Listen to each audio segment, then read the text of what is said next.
Ora, e cá estamos de regresso com o programa Consultório. Já sabe que aqui abordamos temas que dizem respeito à sua saúde e bem-estar e, claro, contamos sempre também com a sua participação, porque em direto tem a oportunidade de esclarecer todas as suas dúvidas sobre diferentes temas e também diferentes áreas. Nesta altura, a especialidade que está em cima da mesa é precisamente a oncologia e vamos aqui a esclarecer alguns mitos e verdades que estão relacionados com a quimioterapia. 225083297 é o número de telefone que deve marcar para poder inscrever-se, juntar-se a nós a esta conversa e depois então vamos ao encontro das suas dúvidas. Também pode fazê-lo por escrito através do endereço de e-mail consultório@portocanal.pt. Connosco já está a doutora Sónia Rego, médica oncologista, a quem agradeço por juntar-se a nós. Muito obrigada, Sra. Doutora. É sempre um gosto recebê-la neste consultório. Muito obrigada. Eu gosto. É sempre meu poder estar aqui e participar e colaborar também com o vosso trabalho. Muito obrigada. E ajuda depois também aos nossos telespectadores, não é? Muito obrigada. E vamos realmente esclarecer aqui alguns mitos e verdades da quimioterapia que eu acredito que ainda existam, não é? Apesar de ser um tratamento que sabemos que está associado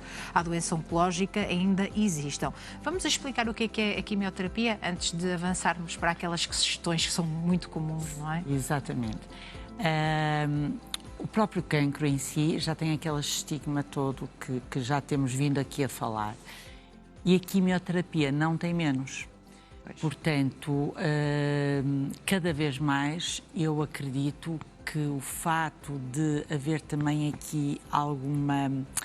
e notamos que há doentes que não querem fazer o tratamento proposto, também tem a ver com aquele estigma que também existe da quimioterapia. Portanto, isso é devido a uma falta, muitas vezes, de esclarecimento. Há doentes que não querem fazer por questões pessoais e aí também temos que tentar entender e tentar ajudar o máximo que seja possível o doente, mas, acima de tudo, temos que esclarecer o porquê. A quimioterapia... portanto, o cancro nós sabemos que é uma doença agressiva e para combater algo agressivo nós temos que ser mais agressivos que eles. Muitas vezes eu faço a comparação com a guerra, não porque eu alguma vez tenha estado na guerra, mas imagino que seja assim. Portanto, se queremos combater um inimigo forte, claro, temos de ser mais forte que eles. Daí, o tratamento para combater o cancro habitualmente são tratamentos agressivos, sim, mas são tratamentos necessários, são tratamentos indicados, são baseados em estudos científicos que comprovam a sua eficácia. Habitualmente, há uma reunião, um conjunto de médicos, portanto, dedicados a tratamentos oncológicos, onde há um oncologista sempre presente, que baseado nas guidelines, portanto, nas guias de orientação, mais a característica do tumor, que cada vez sabemos mais acerca do tumor, sabemos acerca das mutações, a especificidade do tumor e, portanto, vamos ter uma orientação terapêutica. E depois isso vamos adequar ao doente que temos à nossa frente. Temos um doente de 20 anos, é diferente, sem nenhuma outra doença, é diferente tratar um doente de 85 anos com hipertensão, diabetes, doença cardíaca, claro. Ou seja, há essas guidelines que nos servem como guias de orientação, mas também temos que adequar ao doente que temos à nossa frente. Devemos dizer que o próprio tratamento também é individualizado. E claro. Agora, uma coisa que convém sempre aqui referir e também para tentar desmistificar um bocadinho a quimioterapia, que também é importante, porque infelizmente ainda ouvimos dizer, não é tão incomum assim, não, prefiro morrer do que fazer quimioterapia. Ou seja, não é? Sabe perfeitamente disso. É importante esclarecermos que nós não temos prazer nenhum em dar quimioterapia aos doentes. Nós temos prazer em tratar os doentes, que é para isso que estudamos e é isso o nosso propósito, é esse o nosso propósito. Portanto, quando estamos a fazer uma proposta de tratamento a um doente, pomos numa balança os benefícios versus os riscos. Portanto, risco-benefício, e a nossa intenção é sempre de ser maior o benefício do que o risco. Claro. Se me disser mas não tem efeitos laterais nenhuns, não tem toxicidade. Não, uma grande parte das vezes tem, mas se a pessoa já estiver preparada para isso, já houver essa conversa por parte da equipa médica, a explicar os efeitos que vai ter e que é importante fazer aquele tratamento que está a ser proposto, porque se não o fizer, pode a doença ter outro desenrolar, claro, que é o que os estudos assim o dizem, que será muito pior. Nomeadamente a quimioterapia, nós temos os vários tipos, temos quimioterapia com intuito neoadjuvante, adjuvante, paliativo, complementar e sintomático. E aqui vale a pena também perder aqui um bocadinho de tempo só aqui na palavra paliativo. Eu ia perguntar-lhe a diferença entre quimioterapia oral e a quimioterapia via endovenosa. Também tem alguma já coisa a ver com esses tipos também? Não, é uma outra divisória. Sim. Mas neoadjuvante faz antes, por exemplo, da cirurgia. Adjuvante como tratamento complementar, por exemplo, o doente tem cancro, foi submetido a uma cirurgia, mas devido às características do tumor ou ablação, algum tipo de tratamento às metástases, muitas vezes usamos a quimioterapia complementar só para reforçar o tratamento que foi feito. Claro. E um termo que dá muita confusão é quando o termo médico é quimioterapia paliativa. E a palavra paliativa está muitas vezes associado a fim de vida, sim, não é? Fim de linha, claro. Que não necessariamente é. Muitas vezes até os cuidados paliativos, e muitas vezes, a grande maior parte das vezes, deveria ser realizado durante todo o tratamento para também ajudar na parte do tratamento sintomático. E o termo quimioterapia paliativa muitas vezes choca os doentes. Um doente pode andar em tratamento de quimioterapia paliativa anos. A quimioterapia paliativa, o termo médico usado, é quando estamos diante de uma doença oncológica, temos o tumor e temos ou localmente avançado, que sabemos que vai ficar crónico, ou tem metástases. Portanto, o nosso intuito, no fundo, é adormecer o tumor. Como se tratasse de uma doença crónica que precisa de tratamento? Como hipertensão, diabetes, sim. Mas o termo, muitas vezes, quimioterapia paliativa, assusta. Portanto, temos que explicar isso aos doentes e, muitas vezes, também aos nossos colegas, porque paliativo, quimioterapia paliativa pode estar a fazer durante... Tenho doentes há 10 anos, há 15 anos, como diabético, como hipertenso, e faz. E o intuito é esse mesmo, é adormecer a doença. Sabemos que não a conseguimos tratar, erradicar, não conseguimos que desapareça, mas se conseguirmos adormecer, ou então que haja um crescimento, não a uma velocidade tão rápida, se conseguirmos frenar a velocidade do crescimento, claro, já consideramos vitória.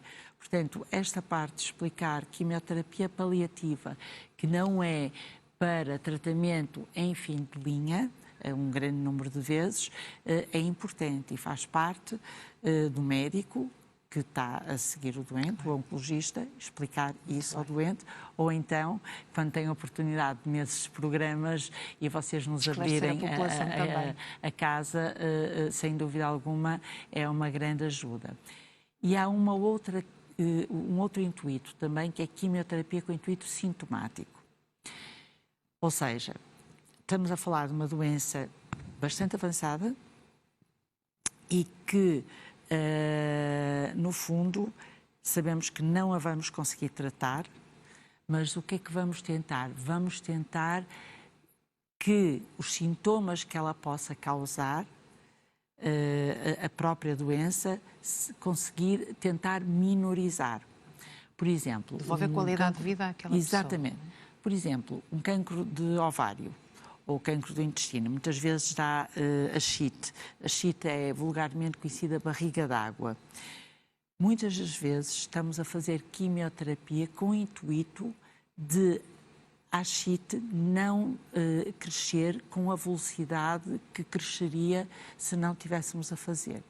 Ou seja, não deixa de ter o intuito antineoplásico, porque a ascite é decorrente da neoplasia, mas não é propriamente para tratar o tumor. Não é também esse tipo de quimioterapia que eu lhe digo, olha, vou fazer durante 10 anos. Não. É sim numa fase avançada, mas muitas vezes conseguimos diminuir a retirada do líquido da barriga, que acontece em algumas situações, muitas das vezes avançadas, ou cancro do fígado, hepático, portanto, do cólon, do intestino, ou do ovário, e outras situações, mas esses são os mais comuns. Às vezes só com a quimioterapia conseguimos evitar a retirada do líquido tantas vezes. Agora, tudo isso é posto numa balança para que não haja, ou seja, que não estejamos a ser mais maléficos do que benéficos. Claro. Portanto, vamos sempre avaliar para não causar toxicidade ao doente. E isso é importante, ir avaliando o doente todos os ciclos que vem fazer o tratamento, ou quase todos, pelo menos há sempre uma avaliação, nem que seja em todas as instituições, nem que seja pela parte também de enfermagem, que é bastante importante, e de preferência também do médico. Eu avalio em todos os ciclos o doente nesse sentido de também ver o quão está a ser vantajoso ou não. Portanto, tanto o paliativo quanto o sintomático, é importante reforçar aqui essas ideias. Da quimioterapia, no fundo, o que eu achei interessante é tentarmos desmistificar, porque não é incomum ouvir dizer, não faço quimioterapia, prefiro a morte. Nós temos que perceber que, hoje em dia, graças aos avanços da medicina, cancro não significa morte. Portanto, se temos um tratamento que é o preconizado, embora o tratamento do cancro não é só quimioterapia, temos cirurgia, temos imunoterapia, temos radioterapia, hormonoterapia, mas a quimioterapia ainda é o estigma maior, não é? Ainda, se dissermos ao doente, olha, a indicação do seu tratamento é imunoterapia ou radioterapia. A reação é diferente. Da quimioterapia é quase como o cancro, não é? Claro. Portanto, acho que esse esclarecimento é importante. E antes de avançarmos para estas questões, alguns mitos, outras verdades, só esta diferença entre a quimioterapia oral e a via endovenosa, então? Portanto, existe a quimioterapia oral e endovenosa, e mediante a característica do tumor, poderemos ter uma ou outra, ou poderemos ter, há um fármaco ou outro que pode ser dado por via endovenosa ou oral. E isso o que é que vai depender? Vai depender da proposta do médico mediante as condições do doente. Um doente de longe, se a eficácia for a mesma. Claro. Estou-me a lembrar, nomeadamente, um dos fármacos muito usados, que é a capecitabina e o 5-FU. 5-FU é 5-fluoracilo endovenosa e capecitabina é em comprimidos. Os estudos mostram que são semelhantes quando usados, quando têm indicação. Estamos a falar quando o tumor tem essa indicação. Mas, por exemplo, se o doente é de longe, quando é oral, conseguimos manejar melhor a toxicidade, porque conseguimos, se tiver, por exemplo, diarreia, conseguimos logo dizer para parar a toma e aí conseguimos ajustar mais facilmente. Portanto, podemos optar pelo oral. Mas existem, neste caso, quando existe um fármaco com a mesma eficácia, tanto oral quanto endovenosa. Mas existem tipos de quimioterapia que só há endovenosa existem outros que só há Portanto, vários oral. fatores também vão depender Exatamente. dessa escolha. E eu acho que, acima de tudo, a base, multidisciplinar. a base é haver uma abertura, aquilo que já falamos várias vezes, uma empatia e uma confiança, uma entrega, tanto por parte do profissional como por parte do doente. O doente tem que estar com uma equipa que confia e ter liberdade para fazer as perguntas que lhe vêm à cabeça, porque o doente é livre para ter muitas questões, muitas dúvidas, e a obrigação do médico é explicar. Portanto, pode até não saber, não sabemos tudo, claro, mas e é dizer normal não sei, claro, dizer não sei e tentar saber, e há coisas que nunca se sabe. Sra. Doutora, restam-nos agora 5 minutos para os mitos e verdades, portanto vamos ter que ser um bocadinho mais curtos nestas respostas. Esta, se calhar, é uma questão, pelo menos eu ouço muito. O cabelo cai sempre com a quimioterapia? Não. O cabelo não cai sempre com a quimioterapia. Há determinados medicamentos, fármacos, portanto, há determinadas quimioterapias que têm mais propensão para cair o cabelo. E aí, mais uma vez, cabe-nos a nós dizer ao doente que tem uma grande probabilidade do cabelo cair. Nós sabemos mais ou menos qual é o timing para o cabelo cair, portanto, até isso podemos ajudar o doente. Nomeadamente, as senhoras têm mais esse choque, portanto, compete-nos a nós elucidar que convém ir cortando o cabelo, se for comprido, habitualmente demora 2 semanas a 3 para cair o cabelo. Ir cortando para se ir habituar, depois rapar e optar pela peruca, prótese capilar, de preferência que não seja muito comprida, porque depois atrapalha, porque o cabelo depois vai crescer, não é? E às vezes até dizem que cresce, a maior parte das vezes cresce mais forte, mais... Com outras características, exatamente. Não é? Muito bem. Portanto, ou então usar um lenço, mas se nós já formos também preparando o doente para essa reação, é mais fácil. Muito bem. O tratamento faz o paciente ganhar peso? Se o tratamento que tenha sido comprovado cientificamente que trata o cancro, ao invés de fazer o tratamento recomendado pela equipa médica, nomeadamente por um oncologista. E se chamarmos terapias complementares? Terapia complementar, isso sim. Terapia complementar é sempre bem-vinda, contando que o doente tenha a abertura que deve ter para com o seu médico e dizer-lhe porquê. Porque há algumas coisas, até próprios chás, que podem interferir e dar toxicidade hepática, toxicidade no fígado. Portanto, às vezes o doente está com toxicidade hepática, se nós não soubermos, achamos que é da quimioterapia e afinal é de um chá que o doente está a fazer. Portanto, acima de tudo, tem que haver completa clareza nessa relação médico-doente. Última questão. Só sim ou não ao mito, a quimioterapia sempre causa infertilidade? Não. Pode causar, sim senhora. Daí, mais uma vez, ter que ser conversado com o médico e, se o doente tiver em idade fértil, posto a pôr a opção de haver preservação dos ovos, por exemplo. E tantas outras questões teríamos aqui, não é? Sim.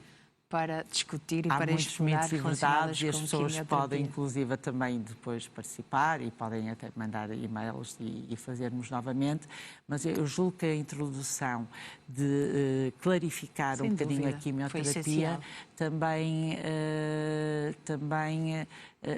foi importante, julgo eu. Sem dúvida alguma. Foi muito importante e muito importante também a sua presença. Muito obrigada. Obrigada, doutora Sónia Rego, médica oncologista, sempre aqui a ajudar-nos e que agora também está disponível para o ajudar a si em casa. Muito obrigada, Sra. Doutora, mais uma vez. Já sabe que para isso só tem que marcar o número de telefone 22 508 3297 ou entrar em contacto connosco por escrito através do endereço de e-mail consultório@portocanal.pt. Até já.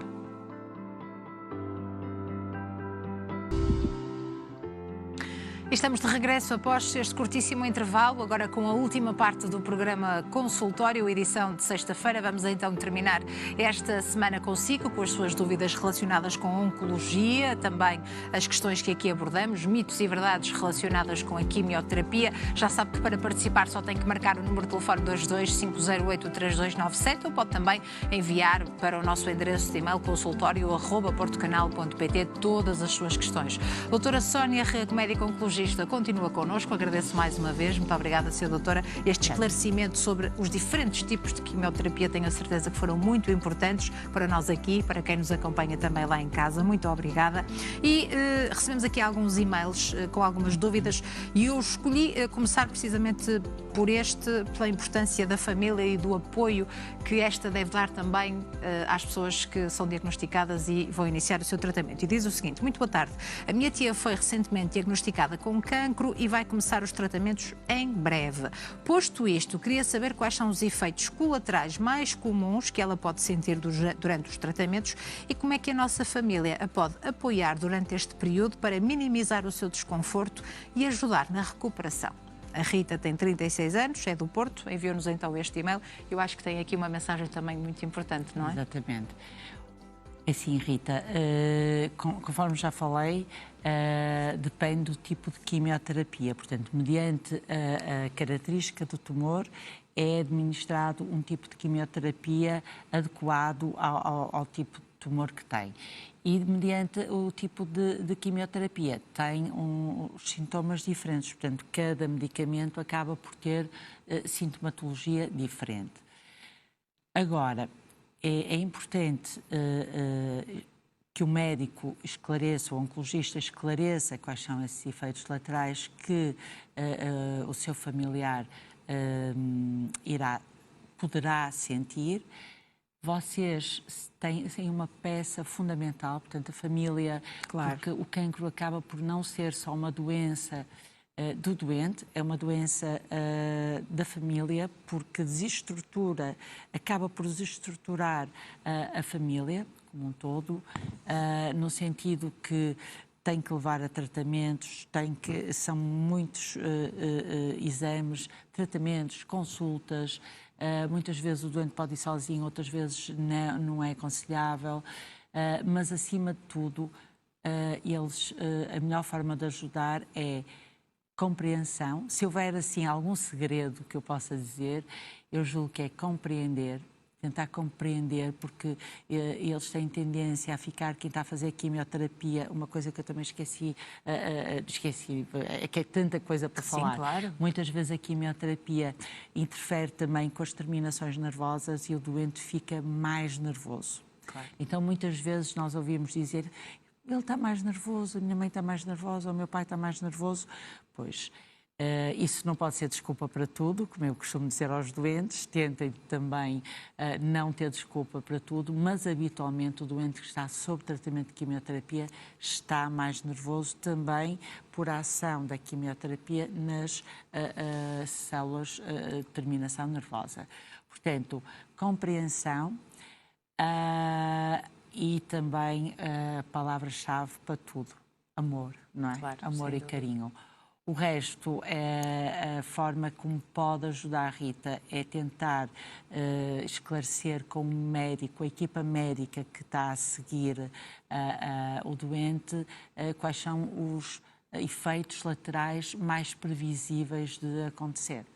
E assim já estar preparados, já estarem todos preparados, porque inclusive existe medicação que podemos fazer, por exemplo, para os vómitos, temos medicação já preventiva e, se começar, para a diarreia. Não devem esconder nada, não é? Devem, de facto, ter essa vontade para partilhar tudo aquilo que estão a sentir. Muito rapidamente, temos mesmo só um minutinho, Sr. Doutor. A importância do exercício físico também para pessoas que estão a fazer quimioterapia. Há alguns anos recomendava-se que repousassem o máximo, não é? Descansassem para ganhar forças, e agora não. Agora praticar exercício físico dentro das suas possibilidades e capacidades é muito importante. É muito importante. O exercício físico tem vindo a ter uma importância muito grande com o avanço da humanidade. Nós estamos diante de uma revolução de uma evolução científica, tecnológica,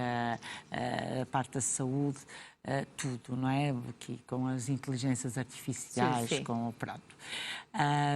E o exercício realmente veio a adquirir um estatuto bastante importante e que tem o seu valor e o seu reconhecimento no dia-a-dia para prevenir doenças, mas também em quem já tem alguma doença e possa praticar o exercício físico, seja recomendado, nomeadamente adequado, e já tivemos aqui também programas sobre o exercício mais adequado, nomeadamente o Pilates, claro. clínico, não é?